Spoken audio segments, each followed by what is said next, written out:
अभी अभी गौ सेवा धाम हॉस्पिटल में एक केस आया है, जो एक गौ माता जो कि प्रेग्नेंट है और बच्चा अभी जो है पेट में है, और कुछ ही समय में शायद यह बच्चा शायद डिलीवर भी हो जाए। वैसे लगभग इसको थोड़ा समय हो गया है, क्योंकि ये तभी इसको लेकर के आए हैं क्योंकि ये गौ माता जो बच्चा है वो नेचुरल प्रोसीजर से आराम से नहीं निकल पा रहा है। तो यहाँ गौ सेवा धाम की टीम जो है उसको अभी ट्रीटमेंट करने में लगी हुई है, और संभवतः आज इसको अभी पहले इनिशियल बेस पे क्या करते हैं हम लोग, ट्रीटमेंट दे करके देखते हैं, क्योंकि जो सर्वेक्स है जहाँ से बच्चा निकलता है वो उसमें थोड़ा समय लगता है खुलने में। और उसके अलावा यदि अभी ट्रीटमेंट जो नॉर्मल ट्रीटमेंट है उससे यह डिलीवर नहीं हो पाता है, तो सुबह इसको या तो ऑपरेशन के द्वारा या फिर इसको जो हमारी सर्वेक्स है वो यदि ट्रीटमेंट से ओपन हो जाती है तो काफ़ी आसानी रहेगी, नहीं तो इसको सिजेरियन ऑपरेशन करने के बाद ही यह बच्चा जो है निकाला जाएगा। यह प्रयास है गौ सेवा धाम की ओर से कि ताकि अधिक से अधिक गौ माता जो है जल्दी स्वस्थ हों। पूरे क्षेत्र में किसान जो बंधु हैं उनको कोई परेशानी ना हो, वो अपने गौवंश को कम से कम पालने के लिए इस चिकित्सक सेवा से कम वो अपने दिमाग से फ्री रहें कि उनको यह हॉस्पिटल 24 घंटे दिन रात यहाँ सेवा देने के लिए तैयार रहता है, ताकि गौ माता जो बीमार है उनका इलाज बिल्कुल निःशुल्क तरीके से हो जाए। और बेसहारा गौवंश जो सड़कों पर विचरती है उनके लिए तो आप पूरा देख रहे हैं, पूरा वार्ड जो है ये भरा हुआ है। ये आईसीयू वार्ड नित्य प्रति आपको दिखाते ही हैं कि इतनी गौ माताएं इतनी अधिक से अधिक संख्या में पूरे क्षेत्र से आती हैं जिनका इलाज यहाँ हॉस्पिटल में चलता रहता है। और यह पूरा वार्ड आईसीयू वार्ड के बाजू में यह भी पूरा भरा हुआ है, इतनी गाय इस प्रांगण में है। और इसकी अपडेट मैं आपको बीच बीच में अभी देता रहूँगा, क्योंकि डॉक्टर्स टीम जो ट्रीटमेंट में लगी हुई है उसकी जानकारी आप तक पहुँचती रहेगी। और अभी तो नेचुरल प्रोसीजर से नहीं हो पा रहा, तो थोड़ा प्रयास कर रहे हैं ताकि बच्चा जो है फंसा हुआ हो सकता है ये बच्चा मृत भी हो, मर चुका हो, क्योंकि शायद कितने दिन हो गए बच्चा पैर निकल रहे हैं, वो डॉक्टर अभी ट्रीटमेंट करने के बाद ही पूरी जानकारी दे पाएंगे। और यदि बच्चा मर भी गया है तो बड़ी संभावना है कि पेट के अंदर जो गौ माता के रूमन के अंदर इसका जो जहर है, क्योंकि बच्चा मरने के बाद धीरे धीरे पेट में फूलने लगता है, हो सकता है कि वो बच्चा पेट में मर गया है तो जहर भी फैलने लगा हुआ हो। तो उसकी संपूर्ण जानकारी अभी प्राथमिक चिकित्सा देने के बाद ही मालूम हो पाएगी।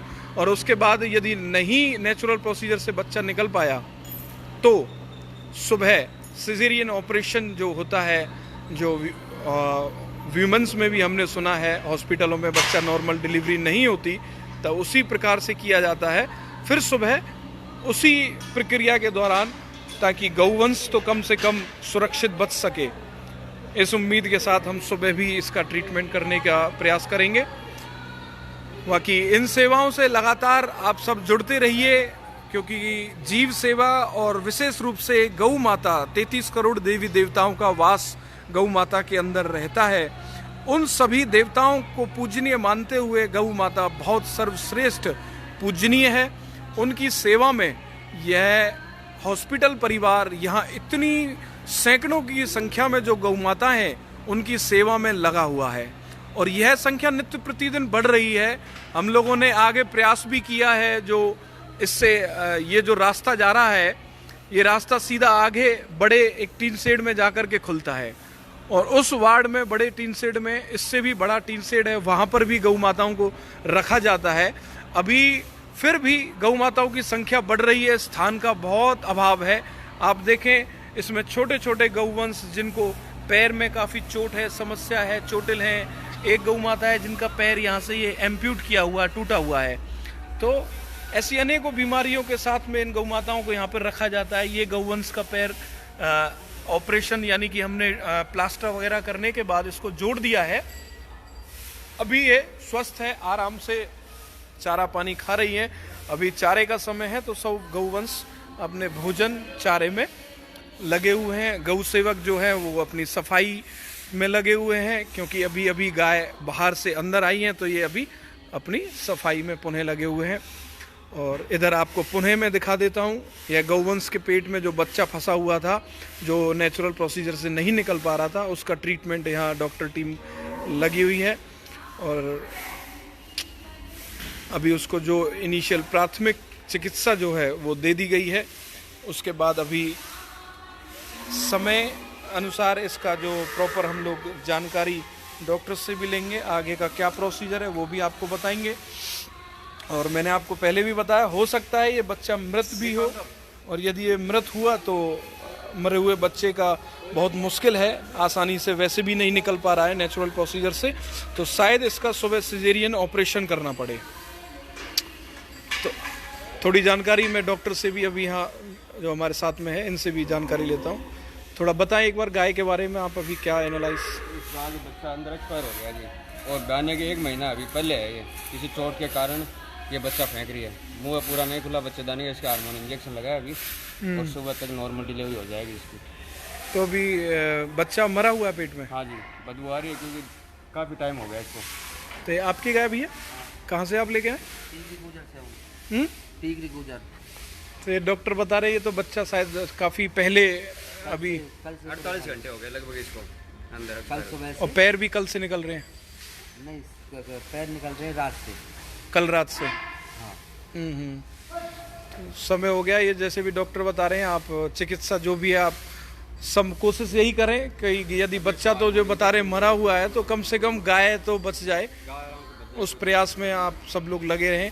और ये भैया भी अभी यहाँ लेकर के आए हैं, कोशिश करेंगे भैया जो भी प्रयास है। डॉक्टर हैं, आप भी यहाँ पर साथ में ही हो, ये अपने हिसाब से दवाई ट्रीटमेंट, क्योंकि ये ऐसा प्रोसीजर नहीं है कि एक ही बार में अभी साथ के साथ निकाल दें। जो बच्चादानी का जो मुंह है वो खुल नहीं रहा, तो इन्होंने ट्रीटमेंट ऑपरेशन किया, मतलब ट्रीटमेंट जो है वो दिया है, उसमें समय लगा, नहीं हुआ तो फिर लास्ट में हम इसको ऑपरेशन या जो भी प्रक्रिया होगी इसके द्वारा संभव इलाज जरूर करेंगे। और इसी प्रक्रिया को आप आगे भी जानकारी ले सकते हैं, क्योंकि इसके अगले दिन कल सुबह जो भी संभव प्रयास होगा वो आप सब लोगों तक हम ज़रूर शेयर करेंगे, आप लोगों को दिखाएंगे। और इसी निवेदन के साथ गौ माता की सेवा में आप सब लोग अपने अपने स्थान पर, आप जहां भी हैं, जिस भी क्षेत्र में आप हमें श्रवण कर रहे हैं, तो अपने स्थान पर वहीं गौ माता की सेवा करें। गौशालाओं में जाएं, क्योंकि गौशालाओं को भी सहयोग की आवश्यकता होती है। आप गौशालाओं में जाकर के सेवा करें। यदि आपके आसपास कोई भी गौ माता खुली हुई विचरती है तो उसको चारा पानी दें, और संभवतः यदि आप उसको पाल सकते हैं तो अपने घर में अवश्य रखें, उनको चारा खिलाएं, अपने घर पर रखें। नहीं घर पर रख पा रहे हैं तो किसी अच्छी गौशाला में जाकर के वहाँ उनको सुपुर्द करें, उनका थोड़ा चारा पानी की व्यवस्था कर दें, ताकि गौशाला वालों के ऊपर वो गौ माता कोई बोझ न बने। और यदि कोई बीमार घायल गौ माता है तो यहाँ गौ सेवा धाम हॉस्पिटल में आप पहुँचाएँ, ताकि यहाँ उनका संपूर्ण चिकित्सकीय जो सुविधा है वो उनको मिल सके और उनका इलाज व उनकी सेवा यहाँ पर की जा सके। इसी निवेदन के साथ सभी गौ भक्तों से, सभी कृष्ण भक्तों से राधे राधे, जय श्री कृष्णा, जय गौ माता।